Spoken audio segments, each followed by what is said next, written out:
الحمد لله رب العالمين، والصلاة والسلام على سيد المرسلين وعلى آله وصحبه أجمعين.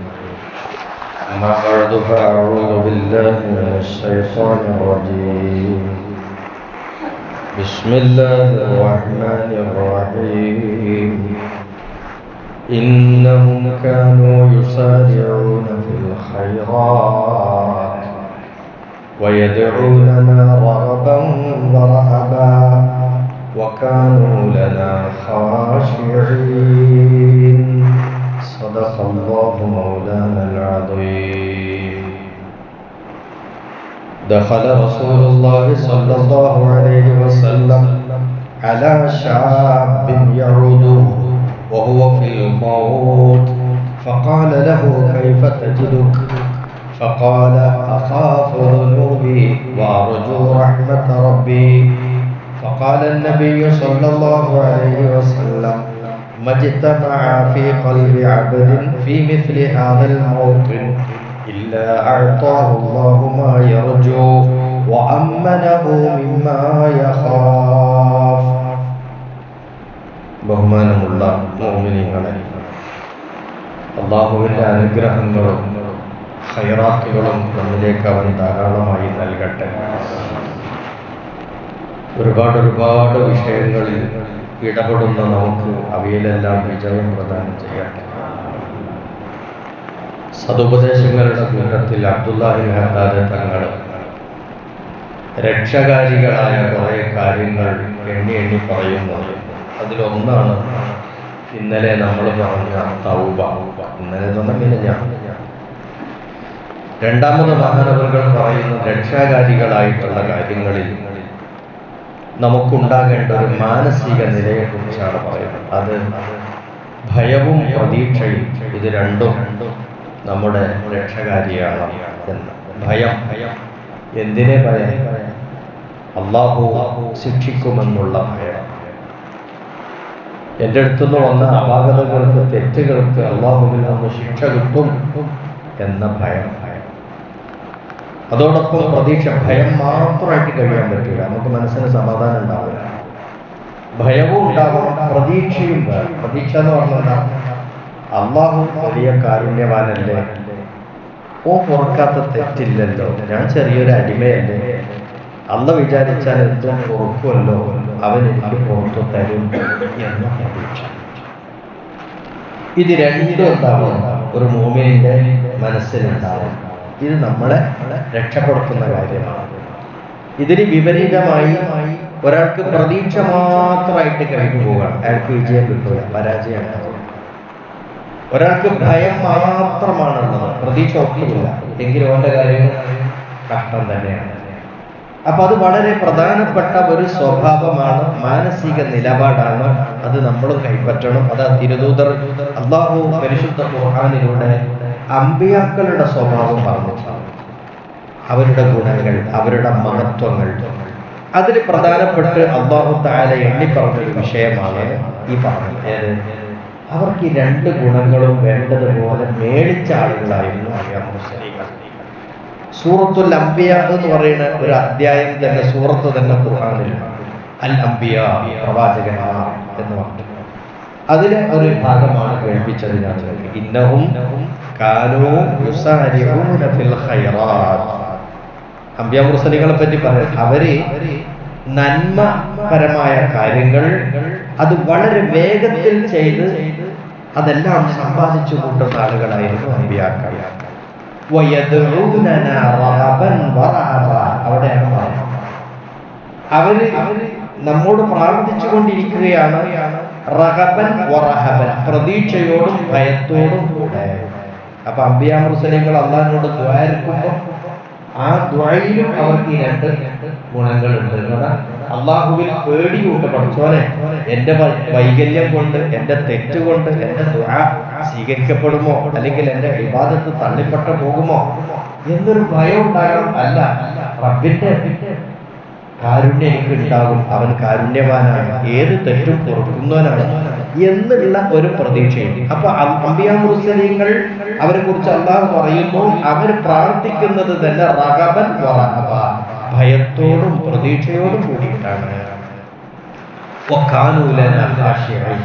അവര് നല്ല ഭക്തിയുള്ളവരാണ്. ആരും അംബിയാ മുർസലീങ്ങൾ ഭക്തിയുടെ ഘടകം കൂടിയാണ്. ഭക്തി എന്ന് പറഞ്ഞാൽ ഇതാണ് ഈ പറഞ്ഞ രണ്ട് നിലപാടുകൾ നമ്മുടെ മനസ്സിൽ നന്നായിട്ട് നടന്നു.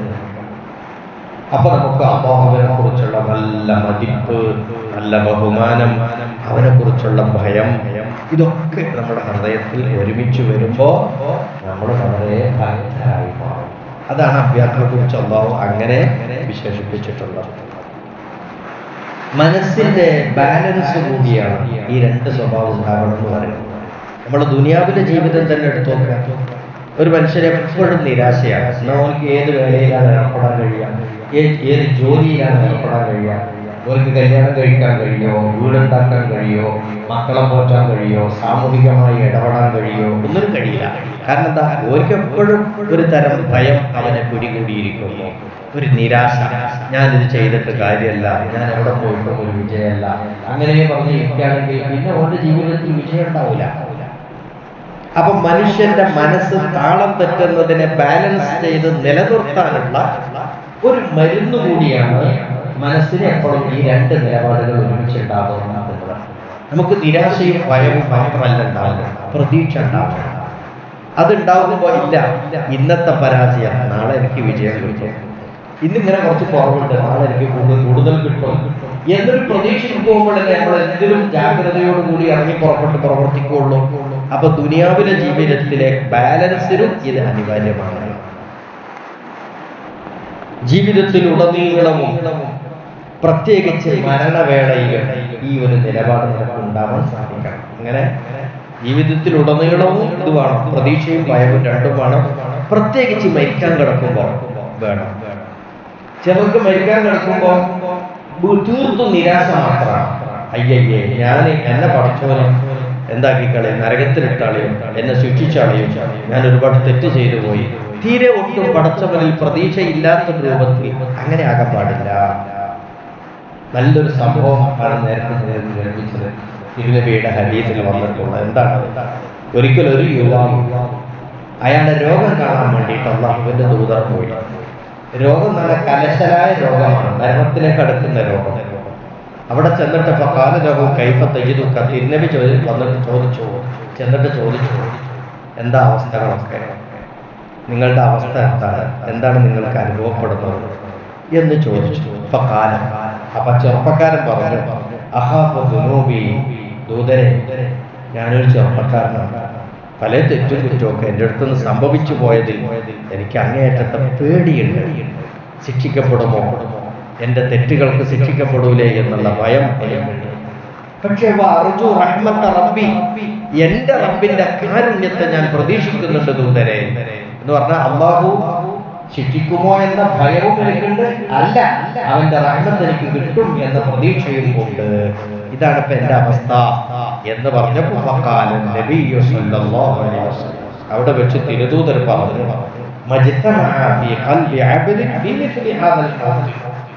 ഇത്തരം ഘട്ടത്തിൽ ഒരു മുഅ്മിനായ ഒരു ദാസന്റെ ഹൃദയത്തിൽ ഇത് രണ്ട് സ്വഭാവങ്ങളും ഒരുമിച്ച് കൂടണമെങ്കിൽ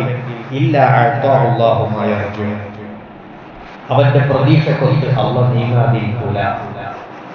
ഇങ്ങനത്തെ ഘട്ടത്തിൽ ഈ അവസ്ഥ, ഇത് രണ്ടവസ്ഥയും മനസ്സിൽ കൊണ്ടുനടക്കുകയാണെങ്കിൽ അവന്റെ പ്രതീക്ഷക്കൊത്തിട്ടായിരിക്കും അല്ലാഹുവിന്റെ സമീപനം ഉണ്ടാവുക. എന്ന് പറഞ്ഞാൽ ഓ പ്രതീക്ഷിക്കുന്ന അല്ലാഹുവിന്റെ റഹ്മത്താണ്, റഹ്മത്തുള്ള കൊടുക്കും. അവൻ എന്തിനെയാണോ പേടിക്കുന്നത് ആ പേടിയിൽ നിന്ന് അവനെ അല്ലാഹു തആല രക്ഷപ്പെടുത്തി നിർഭയനാക്കുകയും ചെയ്യും. കണ്ടോ, ഇത് രണ്ടും നമുക്കൊക്കെ മരണം സ്വീകരിക്കേണ്ട ആളുകളാണല്ലോ നമ്മളൊക്കെ.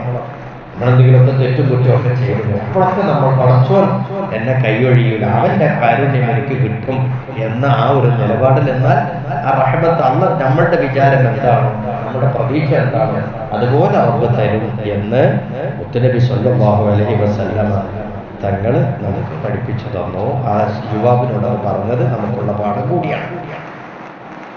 പിന്നെ തെറ്റും കുറ്റം കുറച്ച് കൂടുതൽ വരുന്ന ആളുകളാണ്. അവന്റെ സാഹചര്യം അങ്ങനെയാണ്, കുറേ തെറ്റുകൾ കൂടുതലാണ്. അവനെ സംബന്ധിച്ചിടത്തോളം ഭയം കൂടണം, അവനെ കുറിച്ച് ഭയം കൂടണം. അതേ സമയത്ത് നിരാശ കൂടുതലുള്ള ആളുകളുണ്ടാവും. ചില പാവങ്ങളുണ്ടാവും, വല്ലാത്ത നിരാശയാണ്, എവിടെ പോയിട്ട് രക്ഷപ്പെടാതിരിക്കുന്ന നിരാശ കൂടുന്നവർക്ക് പ്രതീക്ഷയും കൂട്ടണം, അളവ് കൂട്ടണം നടത്തണം. അങ്ങനെ വരുമ്പോൾ നമ്മുടെ മനസ്സിന്റെ നില തെറ്റാതെ ലെവലായി നിലനിൽക്കും. അത്തരം വയലുകൾ കേൾക്കുകയും വേണം. അങ്ങനത്തെ ആളുകൾ അത്തരം വയലുകൾ കേൾക്കണം. നല്ല ഭയപ്പാടുണ്ടാക്കുന്ന വയല് കേൾക്കണം. തെറ്റും കുറ്റവും കൂടുതൽ ചെയ്യുന്ന ആൾ, നിരാശ കൂടുതലുള്ള ആൾ നല്ല കാരുണ്യത്തെ കുറിച്ച് പറയുന്ന വയലുകൾ കേൾക്കണം. ഇതൊക്കെ അതിന്റെ മാർഗങ്ങളിൽ പെട്ടതാണ്. പടച്ചോൻ പറയാ ഖുർആനിൽ, അതിരു വിട്ട് പ്രവർത്തിച്ചു പോയ എന്റെ ദാസന്മാരെ വിളിച്ചിട്ട് പറയണം, ദൂതരെ റഹ്മത്തില്ല, അള്ളാന്റെ റഹ്മത്തിനെ തൊട്ട് ആശ മുറിയരുത്. അവൻ റഹ്മത്ത് എന്നാൽ നമ്മളൊന്ന് നന്നായാൽ മതി, ഒന്ന് തൗബ ചെയ്താൽ മതി, അള്ളാഹുവിലേക്ക് നമ്മുടെ മനസ്സിനെ മടക്കിയാൽ മതി എന്ന് പരിശുദ്ധ ഖുർആൻ പറഞ്ഞു തരുന്നു. അള്ളാഹു എല്ലാം തരും, എന്തും അവനേക്ക് ഗുണമായി ചെയ്യും എന്നു കരുതി അള്ളാന്റെ വിധിവിലക്കുകൾ തീരെ മാനിക്കാതിരിക്കാൻ പറ്റുമോ? നിസ്കരിക്കൂല, നോമ്പ് നോക്കൂല, ഹറാമ് ഒഴിവാക്കുകയില്ല.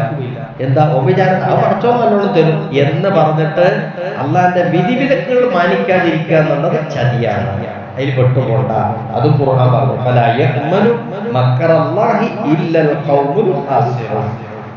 അള്ളാഹുവിന്റെ ശിക്ഷയെക്കുറിച്ച് പൂർണ്ണമായി നിർഭയനാകുന്നത് നഷ്ടത്തിലായി പോയ ആളുകളെ ഉള്ളൂ. അല്ലാതെ വിജയത്തിന്റെ ആളുകൾക്ക് അങ്ങനെ ഒരു നിർഭയത്വം പൂർണ്ണമായി കിട്ടൂലാകുന്ന ഭയം ഉണ്ടായാൽ മതിയാകും. അപ്പൊ ഇത് രണ്ടും എന്ത് ചെയ്യണം? പ്രതീക്ഷയും വേണം, ഭയവും വേണം എന്നതാണ്. അല്ലാഹു തആല നമുക്കത് അനുഗ്രഹിക്കട്ടെ. ഈ മാനസിക നിലപാടോടുകൂടി ജീവിച്ച് ഇതോടുകൂടി മരണത്തെ സ്വീകരിക്കാനുള്ള നല്ലൊരവസ്ഥ അല്ലാഹു നമുക്ക് എല്ലാവർക്കും പ്രദാനം ചെയ്യട്ടെ. നമ്മുടെ ഈ ജമാഅത്തിലെ കല്യാണം കഴിച്ച മകൾ ഗർഭിണിയാണ്. അതോടൊപ്പം ചെറിയൊരു ടെസ്റ്റിൽ ഗർഭത്തിലിരിക്കുന്ന കുഞ്ഞിന് ചില പ്രശ്നങ്ങൾ ഉള്ളതായിട്ട് അറിയാൻ കഴിഞ്ഞു. അല്പം പേടിയുണ്ടായി എന്ന് പറഞ്ഞു. അല്ലാഹുവേ അവർക്ക് ആ ഭയം നീക്കിക്കൊടുക്കണം. പകരം അവർക്ക് നല്ല പ്രതീക്ഷയിൽ അവരെ അവർ പ്രതീക്ഷിച്ച കാര്യം എന്താണോ അത് നടപ്പിലാക്കി കൊടുക്കണം. അവർക്ക് പ്രയാസരഹിതമായ ഒരവസ്ഥയും സുഖപ്രസവം ആ സഹോദരിക്ക് നൽകുകയും സാലിഹായ സന്താനത്തെ പ്രദാനം ചെയ്യുകയും വേണം.